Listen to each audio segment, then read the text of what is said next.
Second hour of the Nick and Joe Show straight ahead. Boy, I'm telling you, our chat room is just buzzing tonight. And you know, it's funny because it's kind of like a little mini community all to itself. The people that are in there, sometimes they'll mention some of the stuff that we're talking, like there's a little talk on Bill C-10. There's some constitutional talk. They're talking about what's going on in Alberta and Manitoba. It's kind of like they get together on Wednesday nights, and it's like, okay, well, if they say something on the air that's interesting, we'll talk about it. But for the most part, they're there to have a conversation among themselves, which is great. I love it. I love the fact that they do that. It's just because it's a conservative community that doesn't have a voice quite like this anyplace else that I'm aware of.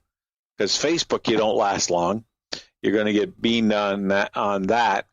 But I wanted to.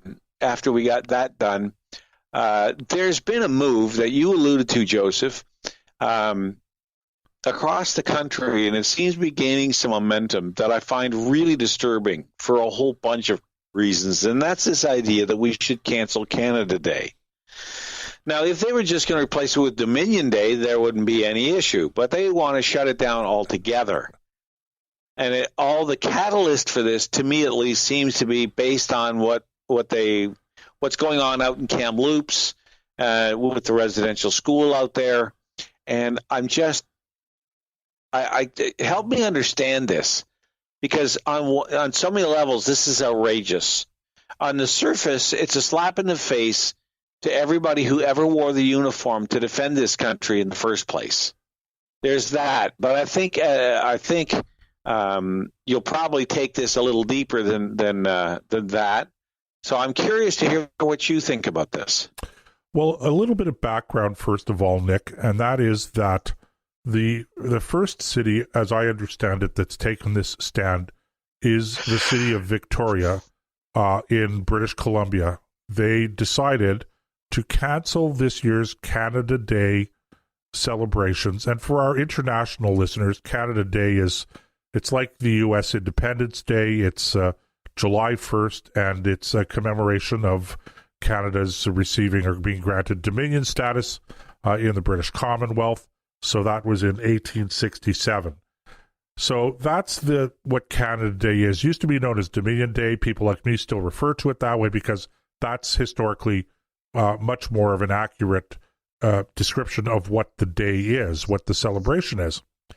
So anyway, the city of Victoria, how ironic is that, named after Queen Victoria, who was the one who granted Canada Dominion status in 1867, but I digress. The city of Victoria, in consideration of, or in reaction to, the finding of a burial ground with the remains of a certain number of presumably children in this burial ground at a former residential school in Kamloops, British Columbia. So they decided to cancel Canada Day. And subsequent to that, at least two other cities now, Penticton in British Columbia and Kelowna, also in British Columbia, have decided that they're going to cancel Canada Day celebrations as well. And there is now an online group that's pushing for this. Other municipalities are considering it as well. So there are a number of angles to this. But I think the first thing, just let me get this out of the way, because we discovered today, or we heard today, that the discovery of another burial ground outside of another former residential school, this time in rural Saskatchewan. And where the story is that this burial ground could be holding up to 3 times as many bodies as were found in British Columbia, in Kamloops.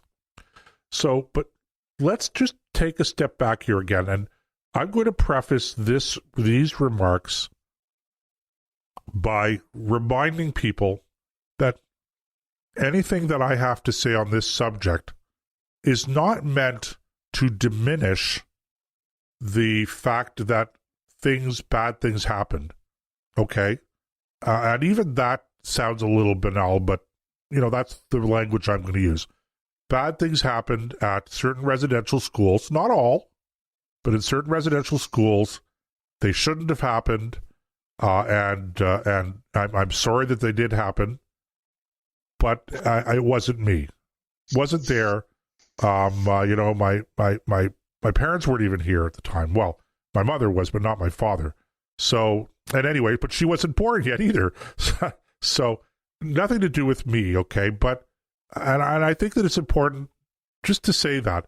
But the other thing that I think that people need to know is that, in fact, they haven't disinterred, which means they haven't dug up in Kamloops 215 bodies. What they've done, as they have done in this new discovery in Saskatchewan, is they have using a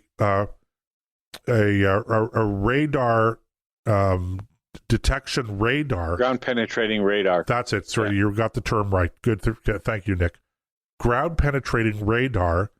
They have discovered what appears to be the remains of a certain number of people, and that the result of that, the 215 is actually an estimate. Nobody has dug up 215 bodies, and in fact, I don't know that they've dug up any bodies, but they haven't dug up any bodies in Saskatchewan, and now they're talking, well, it could be 600 or so.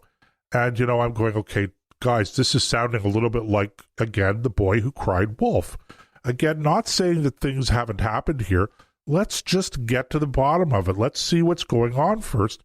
And let's remember not to jump to conclusions, only having to backtrack later on. Because my experience is when it comes to backtracking, Nick, is you don't actually do it. By the way, I want to get on to Canada Day in a minute, but I want to hear what you have to say first on this. Okay, well, first, dealing with this Kamloops and Saskatchewan situation, if they haven't actually disinterred any bodies yet, how do they know the remains are human? I mean, it could be, maybe, and I have no idea what it could be, but until they dig those bones up and find out what they are, they don't know either. Maybe somebody had a slaughterhouse nearby and buried carcasses in the ground that, for some reason went bad or whatever. Who knows? Yeah. You don't know until you actually look. Think about it, the process you go through in an archaeological dig anywhere around the world. Let's take Egypt. Okay, they find a site. It takes them sometimes years before they can say about who it is, if it's a human, or what it is if it's not, or what the artifacts are, and what culture they come from, and how they think they got there. And all of a sudden we know this. Basically, we're doing our own archaeological dig based on nothing more than ground penetrating radar, and all of a sudden it looks like you've got this massive grave. Until you actually get in there and do a proper archaeological excavation and examine the remains and test them with DNA, you have no idea what you're dealing with. Well, that's a fair observation, and I'm not sufficiently knowledgeable about the accuracy of ground penetrating radar to be able to say whether or not I agree with you, but I want on the accuracy of the detection. But one thing I will say, you are right about excavating the site and making sure that we have all of the facts. Because, if you're talking about 600 bodies, that is a lot of bodies. I just want people to understand that's a lot of graves. So unless you're talking about 600 bodies all thrown together, in which case I go, okay, I'm skeptical, because that's one of those mass death things that nobody seems to know anything about, and the parents and the tribes and all of that have no historical record of 600 children dying and being put into a... There are a lot of reasons to be skeptical. That doesn't mean, again, at the risk of over-apologizing, that doesn't mean that bad things didn't happen. All I'm saying is, let's hit the pause button and let's make sure that we have the facts before we start reacting to the facts. We don't have facts yet to react to intelligently, which brings us back to the whole Canada Day thing. And, yeah, I find it outrageous. But, let's drill down a little deeper and ask ourselves, what exactly is the point that you're making?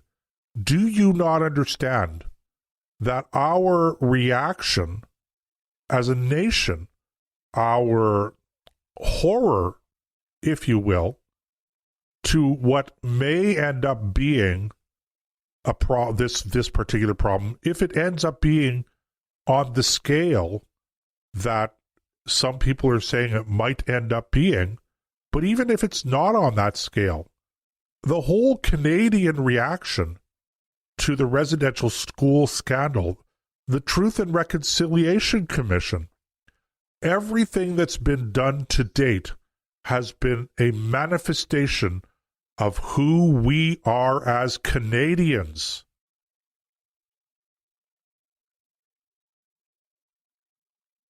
We care because we're Canadians. This is part of our heart, of our mind, of who it's part of our character as Canadians. Why would you say it? Just, to me, I'm a little tongue-tied, because the idiocy of this is it's just so mind-bogglingly stupid. Because, Nick, basically what you're saying is, I'm ashamed, I am not going to celebrate the very character that leads us to deal with this stuff in a sympathetic, compassionate, and responsible way. It just doesn't... Why would you negate... Why would you say, I am refused to acknowledge that I'm Canadian, when it's the fact that you're Canadian is the very essence of why we're getting to the bottom of this. This is why we had a Truth and Reconciliation Commission. Can you imagine for a moment the government of Belarus doing this? Can you imagine for a moment the government of China doing this? No.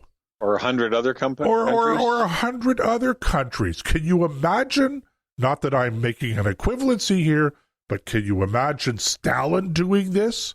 Can you imagine Hitler doing this? No. It's because we're Canadian. And rather than canceling Canada Day, we should be doubling down on Canada Day and saying we're proud Canadians, and we're not afraid to face up to whatever bad things have happened in our country in the past, because we're Canadians, and that's part of who and what we are.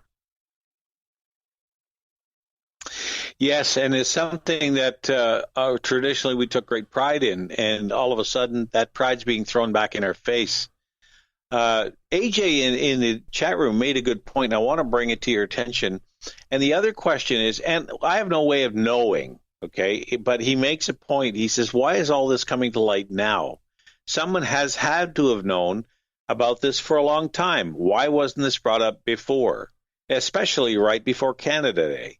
Smells like never letting a bad political story go to waste, or a good crisis, depending on how you want to phrase it. He makes an interesting point there. There's so much that I'm not trying to take away from your outrage. I totally am on your side,